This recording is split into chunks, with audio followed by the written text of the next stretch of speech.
Hello and welcome to your English Voice episode 8. This is a free experience inside the world of Inglés con Victoria to help you sound as confident, clear, and professional in English as you do in Spanish. Every week, I'll bring you short, potent trainings that will help you amplify your presence and own your English voice. My name is Maria Victoria Perez. I'm a neuro-language coach, teacher of English, and also an accent specialist, and I happen to be the founder of Inglés con Victoria. And today we are going to talk about presence and how confident you feel in English or not affects positively or negatively your English presence. Now, before we dive into today's training, I want you to remind you that now is the last time to join the English Mastery System.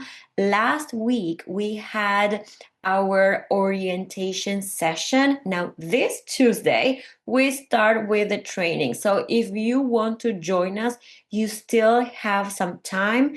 Check all the information down below this video. Presence, identity, and confidence are multi-layered concepts that have a huge impact on our results and how we move in the world. In this episode, you'll learn the real difference between amateurs and professionals, a body analogy that shows what people are truly inspired by, and the difference between shortcuts and leadership presence. This episode is another activation video. It's about acknowledging what you desire but somehow feels so difficult to achieve. So let's start by breaking down the difference between amateurs and professionals. I'm going to cut straight to the chase. It's identity, not talent. The difference is not intelligence, age, accent, background. It's identity and discipline. That's it. Amateurs want fast results. They are on the lookout for shortcuts. They start when motivation is high and quit when motivation is low.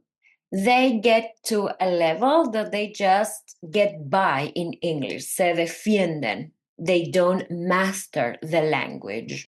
Professionals, on the other hand, respect the process. Train or study when no one is watching. They build the skills before they actually need them. They stay calm inside repetition, and as a result, they master high-level communication skills in English. And here's something that I want to really bring up. I want to talk about this because shortcuts are not necessarily wrong.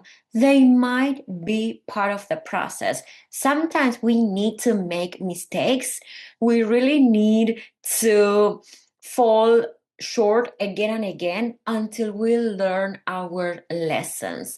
That's how you build your wisdom, right? By living, by the experience, by making mistakes. So if you are an amateur, if you feel more identified with the identity and the behaviors of an amateur, know that that's one possible course of action, but it also has its limitations. If you want to achieve excellence, if you want to master the language, develop those high level communication skills, you need to become a professional, not an amateur. And just like we talked about last week, at work, you adjust quickly. That's what I want you to do with your behavior, with your systems. When you set yourself to do something and then you notice that you are negotiating with yourself, with your excuses, you are not following through as planned, adjust quickly, and then course correct. So now that we talked about the difference between amateurs and professionals, let's talk about this analogy, this body analogy that really shows what people are truly inspired by. I want you to imagine a 60-year-old man or woman who has trained their bodies for decades. What do you admire? You don't just admire their physique, although it's amazing. What you really admire is the discipline, the determination, the commitment that they have with themselves, their standards. When we see people with standards, we are immediately thinking, this person takes care of themselves, this person is disciplined, this person has self leadership.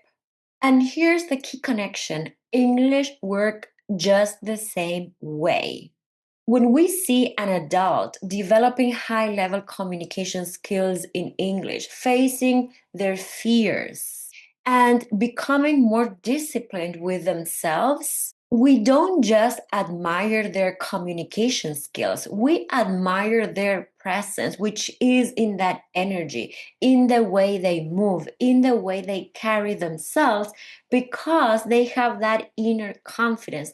They can trust in themselves. On a psychological level, when you set a goal for you, when you have a plan and you follow through, let's say that you decide that you're going to study and practice English every day for 30 to 45 minutes, and you follow through, little by little, you start seeing that momentum, you start seeing those results, and most importantly, you learn that you can trust in yourself. And that's how also your confidence grows to higher levels.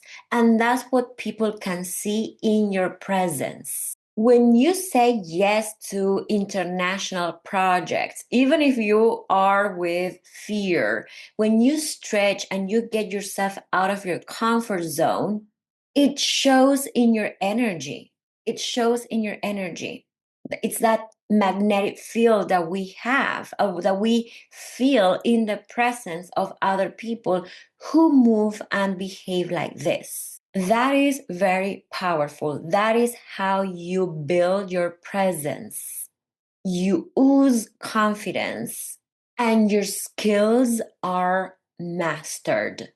So we talked about the difference between amateurs and professionals. We also brought a analogy of a person with an amazing physique at the age of 65 or 70 or 80 years old, and we thought about what does that mean when it comes to English. Now let's move on to some shortcuts that people usually take versus that leadership presence. Here are some behaviors that can help you see if you are relying on shortcuts instead of building that leadership presence. When you rely on shortcuts, you are reinforcing the identity of me defiendo en inglés. When you build your leadership, you are reinforcing the professional identity, the identity of a person who has high level communication skills in English or who has mastered the language. So, shortcuts often show up in behaviors like signing up for a course and not showing up or doing the work. So, some people think that just by paying the fee or showing up for classes, that will be enough. But the truth is that most of the magic will happen in the time when nobody sees you, in the times when you're studying, you're revising, you're looking up words, you're listening to podcasts or something in English, you're reading, you're doing the work, you are memorizing in brain friendly ways. That's where you leverage what you do in class, all the richness of that structure of a training, mentorship, or course. Shortcuts can also showing up to class very inconsistently. That's not gonna work either.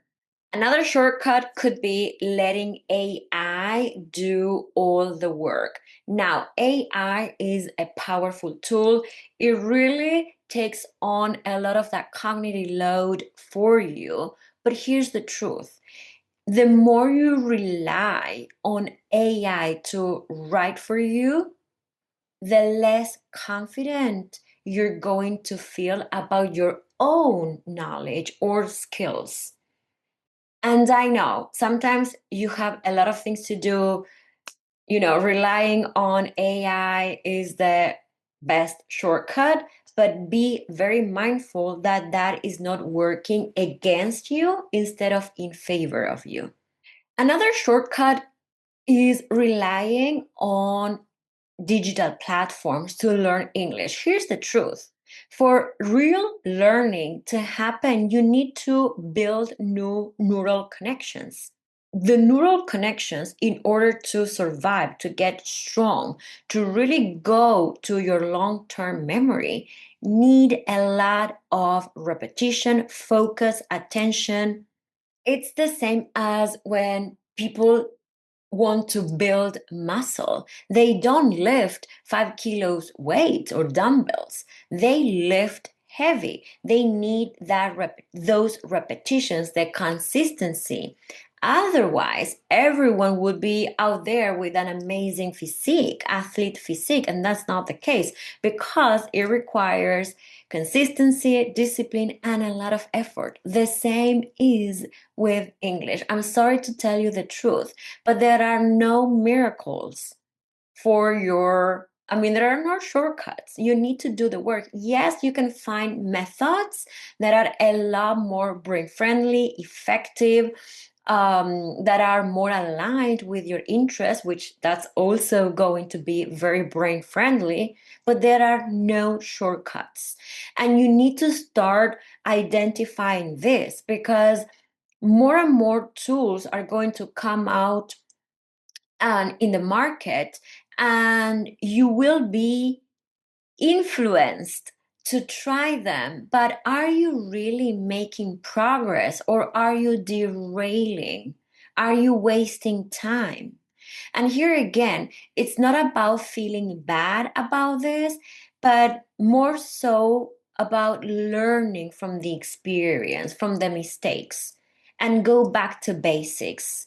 But I would highly encourage you to work in a brain friendly way and with a training that is really aligned with your goals and what you want to accomplish in your professional life. Shortcut is that mentality of wanting fast, miraculous results, right?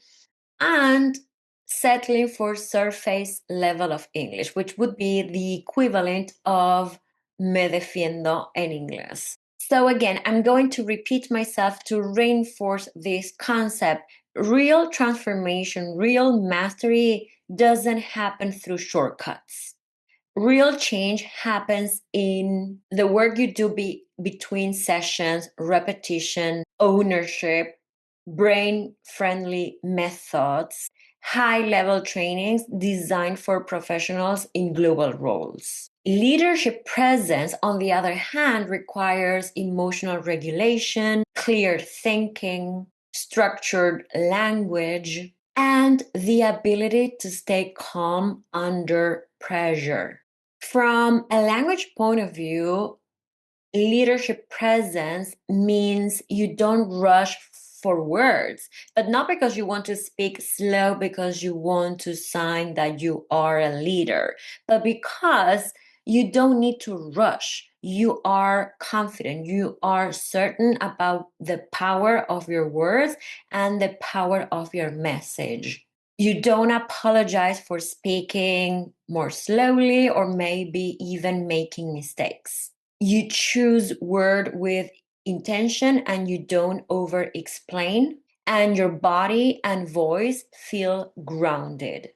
And this is essential. Your ideas are going to be received when your voice and your body feel grounded.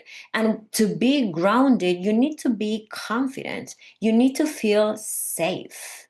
And no shortcut will ever give you that because presence is built and is earned. Now that we covered the difference between amateurs and professionals, and we also saw how that affects in our behavior and also in our leadership or professional presence, let's move on to long-term leadership presence. So, your journey to mastering English is not about perfection. It's about an intention, a vision, an end goal. I really want you to ask yourself, where do you see yourself in a year from now, in 2 years from now, in 3, in 5, in 10? Leadership is not how you sound next week. It's about who you are becoming. It's an identity. And that's why it's so beautiful and also so rare. And again, this is a choice. This is a choice that you have to make when you set goals for yourself. Because if you don't recalibrate your identity when you set goals, your goals are going to be just beautiful intentions, beautiful dreams, but you will never bring them to life. You need to elevate, upgrade your identity, become a professional, develop, build the identity of a professional, and from there you move. From there you behave.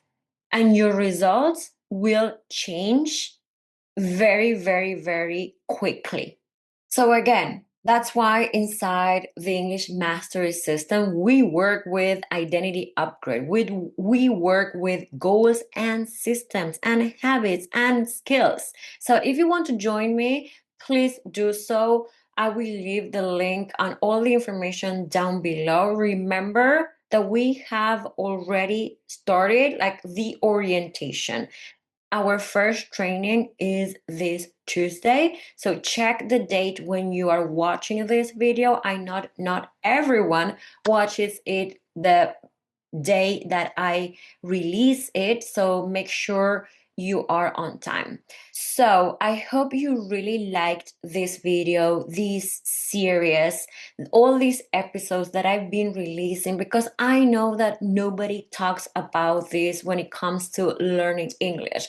But from my experience, as a learner of the language, and then when I became a neuro language coach, an accent specialist, when I moved to the US, I had to change my identity. I had to do this work as well so that I could achieve my goals, so that I could provide a better service for my students who are also in global roles and they require more skills so that they can advance their career globally, make an impact, and multiply their income. That's the end goal at the end of the day, impact and income. So hope you liked it. We still have a few more sessions to go inside of this experience, so make sure you are signed up. If you haven't watched all the videos, I will leave the playlist down below and also the link to sign up in case you haven't already. See you next week. Bye bye.